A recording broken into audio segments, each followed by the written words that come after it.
제가 오늘 여러분들에게 드리고 싶은 말씀은 오늘 우리 본문에도 그대로 있습니다만, 나는 마음이 슬픈 여자라. 제가 이 제목을 정해놓고도 이 제목을 읽을 때 참 슬퍼요. 나는 마음이 슬픈 여자다. 꼭 한나만 아닙니다. 나는 마음이 슬픈 목사다 할 수도 있고, 나는 마음이 슬픈 남편입니다. 나는 마음이 슬픈 자식입니다. 그들의 각자의 심령에 아픈 것, 힘든 것, 그것은 어느 누구도 쉽게 판단하지 못합니다. 남들은 나를 보고 참 당신 집은 행복하게 보여. 그래도 그 속을 누가 알겠습니까? 그는 기도할 때 하나님, 나는 참 마음이 슬픈 사람입니다. 그렇게 기도할 수 있기 때문에 한마디로 이 사람을 이렇다 저렇다 평가할 수는 없습니다. 또 남들이 나를 어떻게 보느냐가 중요한 것이 아니라 내가 내 마음을 하나님 앞에 내어놓고 기도할 때 나는 어떤 자세냐. 저 역시도 그렇게 기도할 수 있습니다.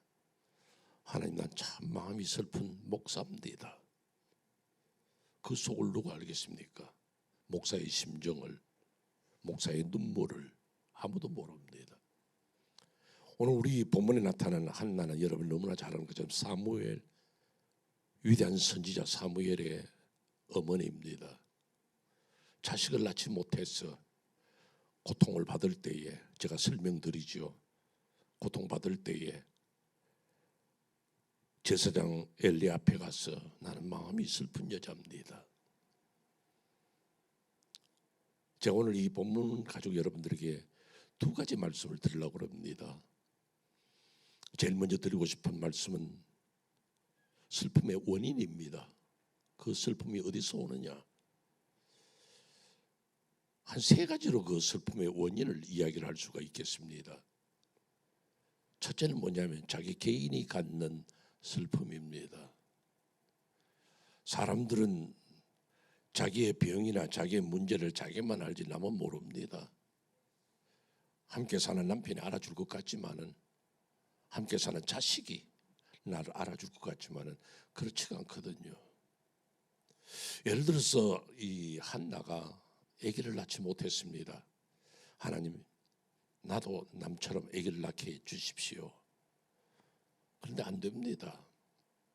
그럼 예를 들어서 한나가 자식을 낳았다 하십시다.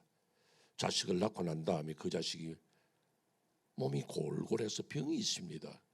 또 다른 골치를 앓습니다. 건강한 자식을 낳았는데 이 자식이 속을 썩히는 문제아입니다. 이런 아들이 될 줄 몰랐는데 문제를 만들거든요. 그것도 고통입니다. 자식을 낳았습니다. 길러가려고 그러니까 돈이 없어. 생활이 어려워. 사업이 안 돼. 직장에서 떨어졌어. 자관 인생은 각자가 개인이 안는 문제가 한두 가지가 아닙니다. 이 문제가 풀리면 또 저 문제가 터지고, 저 문제 해결하고 나면 또 이쪽 문제가 터지고, 그 속을 누가 알겠습니까? 지금 한나는 자기 자신이 아기를 낳지 못한 그것 때문에 마음이 아프고 괴로워서 그러지만은 그가 가지고 있는 심적인 고통은 그 주변에 쫙 깔려 있습니다. 두 번째 그가 가지는 고통은 뭐냐면 주변에 아무도 자기의 고통을 알아주는 사람이 없더라는 겁니다. 가장 쉬운 이야기를 하십시다. 남편이 가장 가까이 있지 않습니까? 같이 밥을 먹고 같이 잠을 자고 하루 종일 같이 생활할 수 있는 것이 남편인데, 한나의 남편은 참 이상한 분이에요. 여러분들이 읽지는 않았습니다만은 사무엘상 1장에 시작하면서 이 한나의 가정의 이야기를 합니다. 남편은 엘가나인데 에브라임 사람이라 그럽니다. 이것 자체가 벌써 틀려먹은 겁니다. 왜냐하면 엘가나는 원래 레위 지파 사람입니다. 그러면 레위 사람이라 그래야 되는데 그는 에브라임 지파에 가서 그 동네에 가 살았습니다. 물론 레위 지파 사람이 이 동네 저 동네도 살 수 있습니다. 신앙적인 지도를 위해서. 그런데 거기 가서도 그는 자기의 그 원래의 그 정체성을 레위 지파 사람이라는 것을 가지지 않고 그냥 그 사람들 속에 묻혀 살아서 사람들은 엘가나를 볼 때 에브라임 사람이구나 하고 이름이 적혀 있습니다. 그 돈은 좀 벌었던 것 같아요.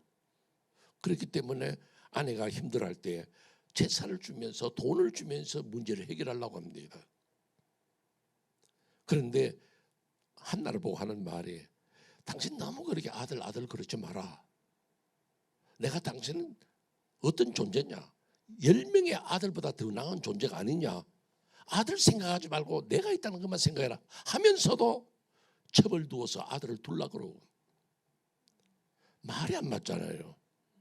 그게 엘가나예요. 뭐 그렇게 아들 그리지 마라, 아들 생각하지 마라 그러고서도 첩을 두어서 아들을 두거든요. 그게 엘가나예요. 그런 사람을 남편으로 두었을 때 남편이 그래도 레위 지파 사람의 그 신앙적인 계통을 따졌다면 한나에게는 참 위로가 되지 않겠어요. 근데 여러분 성경 보세요. 한나에게 신앙적으로 위로하는 말 없습니다. 나도 당신 위해서 기도하고 있으니까 우리 하나님 만나서 위로를 받고 용기를 얻자, 그런 말이 없습니다. 신앙적인 위로는 없고 그냥 제사 드릴 때 재물 많이 주어서 용기나 주는 그 정도지 남편 아무것도 아닙니다. 아울러서 이 엘가나가 두었던 첩이 브닐나가 한나를 괴롭힙니다. 그러니까 한나 주변에는 남편이고 옆에 있는 그 여자고 아무런 도움이 안 됩니다. 외로운 거예요. 그러니까 마음이 슬프죠. 누군가 나의 손을 잡아주며 함께 기도합니다. 나 당신이 위해서 기도하고 있어요. 이 말만 들어도 얼마나 용기가 나겠습니까? 그런데 그 주변에는 그런 사람이 없더라는 겁니다. 그러니까 나는 마음이 슬픈 여자다. 또 하나 더 있습니다. 그 시대적인 신앙적인 상황이 그랬습니다. 여러분은 본문을 읽지는 않았습니다. 본문 밖에서 나갑니다만은 이 한나의 가정에 아기가 없었다는 이야기를 하면서 불쑥 무슨 이야기를 했냐면 그때는 홈리와 비나스가 제사장이었다고 그럽니다. 왜 그것을 먼저 밝힐까요? 그것은 홈리와 비나스 제사장들이 하나님 앞에 타락하고 온전하지 못했다는 것을 먼저 탁 박으면서 그걸 설명을 하거든요. 어떤 사람인데요? 그들은 제사장으로서의 가치가 없는 사람입니다. 신앙적인 지주가 되는 사람이 바로 온전하게 써야 되는데 그들은 하나님 앞에 드릴 제사물을 자기들이 먼저 먹고 얼마나 하나님 앞에 흉측한 죄를 짓는지 모릅니다. 아울러서 그들은 성전에서 수종드는 사람들과 범죄합니다. 그럼 아버지는 어떠냐? 엘리 제사장입니다. 아버지는 그래도 신앙적으로 자식들을 지도해야 할 책임이 있음에도 불구하고 야 소문 안 좋더라, 소문 걱정합니다. 너희들이 하나님 앞에 이렇게 살면 끝이야, 이것은 죄야 하고 지적하는 아버지 제사장이 아니고 야 소문 안 좋더라, 알아서 해, 그 정도입니다. 그 엘리 제사장의 그 삶을 보면서 우리가 아쉬워하는 게 있습니다. 엘리 제사장은요 사무엘이 나중에 커서 하나님께서 사무엘을 부릅니다. 사무엘아 사무엘아 부를 때에 사무엘은 하나님 음성 들어본 적이 없으니까 엘리 제사장이 달려가서 제가 여기 있습니다, 선생님 부르셨습니까? 그럴 때 네 너 안 불렀어. 그걸 세 번째 할 때에 세 번 하나님 부르셨거든요. 세 번째 갈 때야 그건 하나님이 부르신 거니까 이제부터 다시 음성이 들리면 내가 여기 있나이다 하고 하나님 앞에 대답해. 그 이야기는 뭐냐면 이 엘리 제사장은 한 번도 하나님 음성을 들어본 적이 없기 때문에 내가 안 불렀으면 누가 불렀을까? 하나님이다, 이까지 못 가는 거예요. 그만큼 하나님과 사이가 멀어져 있는 거예요. 그런 제사장의 시대에 한나가 살고 있었습니다. 그러니 얼마나 힘들겠습니까? 신앙적으로 위로받지 못하지요. 주변에 좋은 사람 없지요. 자기는 개인의 가슴에 아픈 상처를 안고 지나갑니다. 나는 마음이 슬픈 여자다. 참 안타까운 고백이죠. 카프카라는 부인이 있습니다. 그분이 쓴 그 광야의 샘이라는 책이 있는데요, 그게 재미난 이야기가 하나 나옵니다. 그건 뭐냐면 자기 책상 위에 곧 나비가 될 꼬치를 이렇게 책상 위에 놔뒀습니다. 그렇게 그 꼬치가 나비가 되기 위해서 이제 꼬치 안을 빠져나와야 되는데 구멍이 작거든요. 빠져나오려고 노력을 하는데 너무 안쓰러워요. 그래서 그 꼬치 가운데 몇 개는 이렇게 칼로 구멍을 이렇게 뚝 뚫어줬습니다. 뚫어주니까 조금 하더니 쑥 나와요. 아주 매끄럽고 튼튼하게 생겼어요. 그런데 칼로서 손대지 않았던 작은 구멍에서 몸부림을 치면서 겨우 빠져나왔던 꼬치. 그런데요, 놀라운 것은 그 작은 구멍을 통해서 힘들게 나왔던 것들은 나비가 돼서 날아가요. 그런데 뚫어진 큰 구멍에서 나온 그 나비는 몸무게는 크고 좋지만 날지를 못하더라는 거예요. 왜요? 나비의 원래 모든 에너지나 힘은 어디에 있느냐 하면 어깨에 있습니다. 그런데 그 작은 구멍을 빠져나오려고 몸부림을 치는 사이에 그 에너지와 힘들이 전부 다 이 영양분이 날개 쪽으로 갑니다. 그러니까 그 작은 구멍을 빠져나오면서 날개 쪽으로 갈 때에 날개가 힘을 얻어서 빠져나올 때는 힘들었지만은 날 수 있는 위치에 서더라는 거죠. 여러분들의 신앙의 삶에서 나는 슬픈 여자입니다, 나는 힘듭니다, 나는 괴롭습니다 할 때 그 과정을 거치고 나면 여러분의 믿음은 하늘로 날 수 있는 믿음이 될 줄로 믿으시기를 바랍니다. 지금은 어렵지만은, 지금은 주님 나는 참 슬픕니다. 그렇지만은 그 과정을 견딜 때 하나님께서 여러분들을 하늘로 날 수 있는 큰 믿음의 사람이 되게 할 줄로 믿고 힘있는 성도들이 되시기를 주의 이름으로 축원합니다. 그러면서 제가 두 번째 말씀을 드립니다. 이 한나의 믿음의 근원이 어디서 왔느냐? 한나의 믿음이 어디서 왔느냐는 거죠. 어떻게 그렇게 해서 결국에는 기도의 응답을 받느냐는 겁니다. 전 두 가지 이야기를 할 수 있습니다. 하나는 뭐냐면 그는 끝까지 하나님을 의지하였습니다. 주변이 어떻게 되었든 사실 이렇습니다.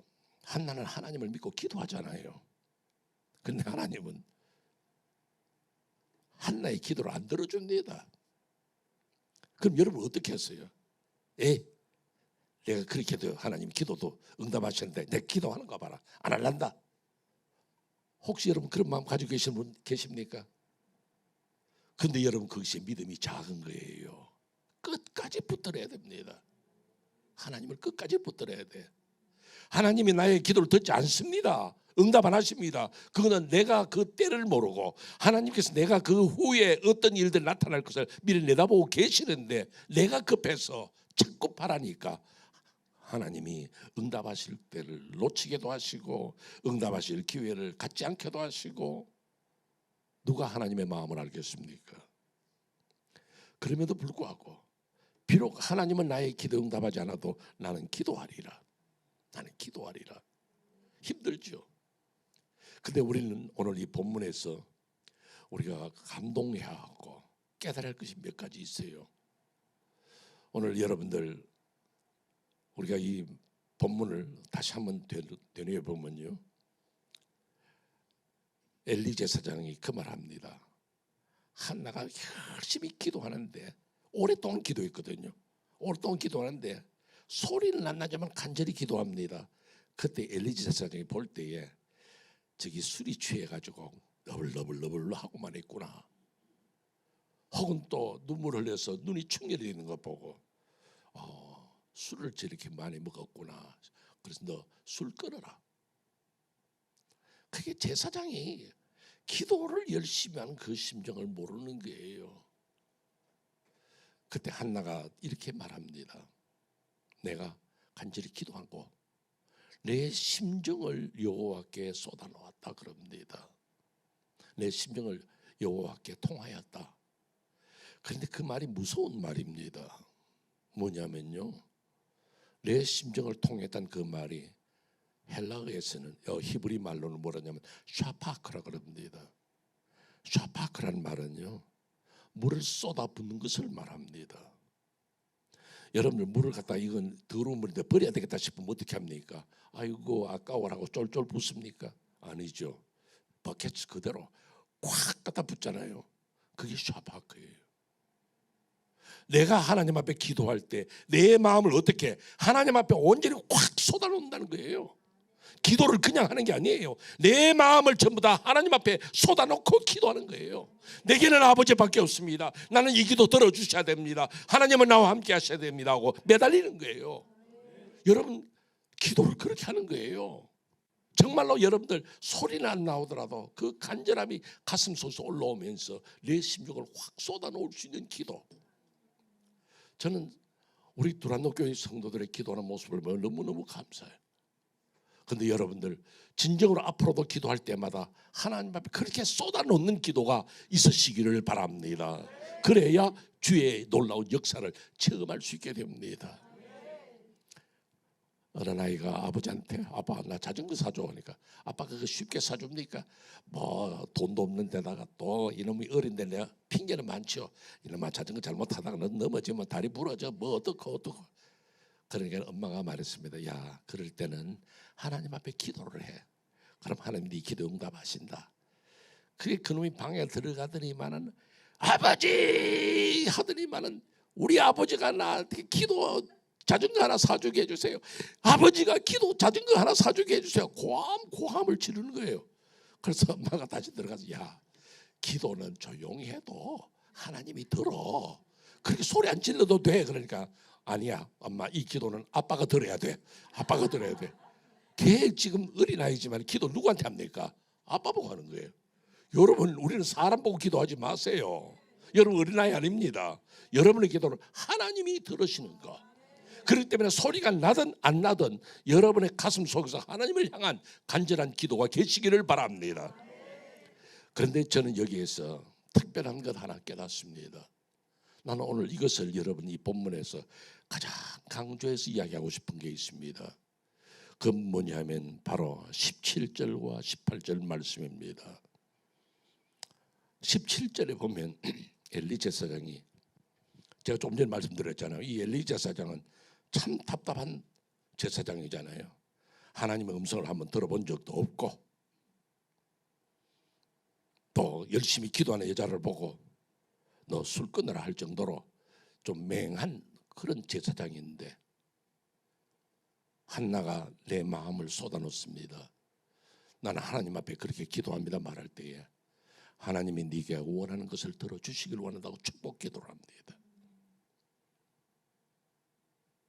그 축복 기도를 할 때에 한나가 그 축복 기도를 듣고는 그 다음에 어떻게 돼요? 얼굴에 근심이 사라집니다. 여러분 제가 조금 전에 여러분들에게 하나님 앞에 마음을 쏟아라 그랬잖아요. 그건 하나님한테 하는 그 자세인데 그것이 바로 내 신앙생활에 있어서 전부 다 이어져야 됩니다.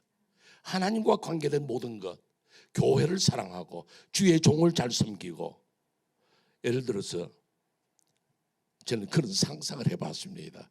한나가 그러진 않았지만은요.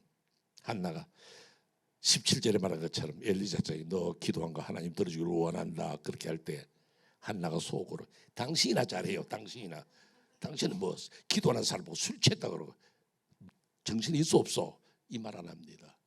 비록 그러한 제사장이라도 주의 종이 하는 말씀이니까 듣고는 마음에 근심이 사라져. 이게 귀한 거예요. 여러분들은 언제나 우리 교회를 섬기는 주의 종을 귀하게 생각해야 됩니다. 저는 여러분들이 참 복이 많다 생각을 해요. 아, 내가 무슨 복이 말고 영감 복인가 무슨 복인가 아니에요. 여러분들 좋은 목사님 만나 계시는 거. 제가 은퇴하고 난 다음에 이 교회를 출석하면서 저는 저희 집사람하고 늘 이야기합니다. 우리 두 내외가 두란노 교회에 참 잘 왔다. 왜요? 첫째는 좋은 목사님 4분 늘 사랑받고 저는 어제도요, 새벽에 목사님이 시편의 말씀을 하셨어요. 내 영혼아, 내 영혼아. 그 영혼에 관한 설교를 하시는데 제가 참 은혜가 돼요. 제가 목사님보다도 목회를 오래 했죠. 제가 목사님보다 나이가 많아요. 그러나 저는 언제나 은퇴한 목사로 이 교회 하나의 성도로서 자리에 앉아 있으면서 목사님의 설교를 듣습니다. 목사님이 설교를 잘하나 못하나 그게 아니고 내게 주시는 말씀. 아멘, 아멘. 어제 제가 카톡을 보냈습니다. 이 목사님이 답이 오기를 바랬는데 답은 안 하셨더라고요. 그런데 제가 그랬습니다. 목사님, 오늘 새벽에 저는 은혜 받았습니다. 모든 성도들이 그렇게 되기를 원합니다. 목사님의 나이가 많거나 적거나 어떠거나 상관없어. 엘리 제사장이 어떤 사람이냐? 그래도 그 말씀에 순종해서 자기 자신의 근심이 사라져. 주의 종이 말씀을 전할 때마다 그 말씀의 은혜가 되시기를 바랍니다. 그 말씀의 용기를 얻으시기를 바랍니다. 결코 그는 엘리 제사장을 비난하지 않습니다. 그는 결코 홈리와 비낫을 비난하지 않습니다. 내게 주시는 말씀을 받고 돌아서더라는 거. 저는 이것이 한나가 받은 축복의 근원이었다, 그렇게 생각을 하는 거예요. 마지막 하나 더 말씀을 드리고 마칩니다. 한나가 그렇게 할 수 있던 건 뭐냐면 하나님의 영광을 위한 기도였습니다. 자신이 바라는 것은 자식이었습니다. 하나님 자식 주세요. 나도 아들 하나 주세요. 그러나 그게 근본이 아니었습니다. 그가 진정으로 원하는 것은 하나님과 나와의 관계를 온전히 하고자 하는 그 꿈이었습니다. 그렇기 때문에 아들을 주시자 하나님 바쳐버립니다. 얼마나 사랑하는 아들인데요, 얼마나 기도 있는 응답인데요. 그리고 하나님 앞에 드리는 거 하나님밖에 없습니다. 여러분의 그 신앙의 삶이 바로 하나님과 나와의 관계. 어떻게 할까? 내가 주님 앞에 받은 사랑이 큰데 나는 이것을 어떻게 보답할까? 이걸 생각하는 거죠. 언제나 늘 기도할 때마다 내 개인의 욕심 부리지 마세요. 난 이거 이렇게 해서 잘 되면 어떻게 될까? 잘 되면 주를 위해서, 잘 되면 주의 교회를 위해서 나는 이렇게 헌신하고 살리라. 이런 자세가 있어야 하나님이 길도 열어주시고 복되게 하실 줄로 믿습니다. 미국의 외과 의사인데 담당 분야가 뭐냐면 손가락을 절단되었을 때 이어주는 그 전문의 의사입니다. 그런데 그것이 굉장히 어려워요. 적어도 손가락 하나 이렇게 붙일 뼈도 붙어야 되지만은 가장 중요한 것은 혈관하고 머리카락보다 작은 이 신경, 이것들이 이어져야 됩니다. 근데 이게 잘못되면 손가락은 이어졌다 할지라도 움직이지 못하고 감각이 없어지고 평생 불구가 되는 거죠. 그렇기 때문에 보통 6시간에서 8시간 걸리는 이 대수술을 현미경을 들여다보면서 긴장하고 하는데 너무너무 힘든 거예요. 그는 수술할 동안에는 커피도 안 마시고 화장실도 안 가. 거기에만 집중해야 되니까요. 그런데 어느 날 자기 집에서 자는데 전화가 왔습니다. 새벽 3시인데 급한 환자가 있어 오라는 거죠. 그래서 병원에 달려가 보니까 손가락이 형편없는 거예요. 이걸 어떻게 할까? 도무지 마음이 내키질 않는 거예요. 그러나 사람은 지금 손가락이 완전히 무너졌는데 이걸 어떻게 해야 될까? 그때 딱 생각할 때 자기 아버지를 생각했습니다. 우리 아버지가 나를 대학에 보낼 때, 의사를 만들 때 나를 어떻게 했을까? 지금 내 아버지가 이 수술대 옆에 있을 때 나를 보고 뭐라고 말할까? 그때 생각합니다. 자기 어깨를 만지면서 My son, my son, 너 이거 잘해야지. 아버지가 생각나. 그때 그는 고백합니다. 내가 이 수술이 잘 되면 아버지께 영광입니다. 아버지의 이름을 높이겠습니다. 그리고 그 수술을 감당했습니다. 그 이후로 그는 수술할 때마다 한 사람씩 떠올리면서 그는 수술을 했다고 합니다. 내 이 수술은 누구에게 준다? 내 이 수술을 누구에게 바친다. 오늘 여러분의 기도는 어디에 드릴 겁니까? 이제 우리도 좀 재미나게 살아야지. 우리도 집 하나 사야지. 그 꿈 전에 내 인생의 모든 걸 다 주 앞에 영광 돌리는 삶으로 살겠다. 그렇게 고백하면서 신앙생활할 수 있는 여러분 되셔서 나는 마음이 슬픈 여자에서 떠나 승리하는 그리스도인이 되시기를 주의 이름으로 축원합니다.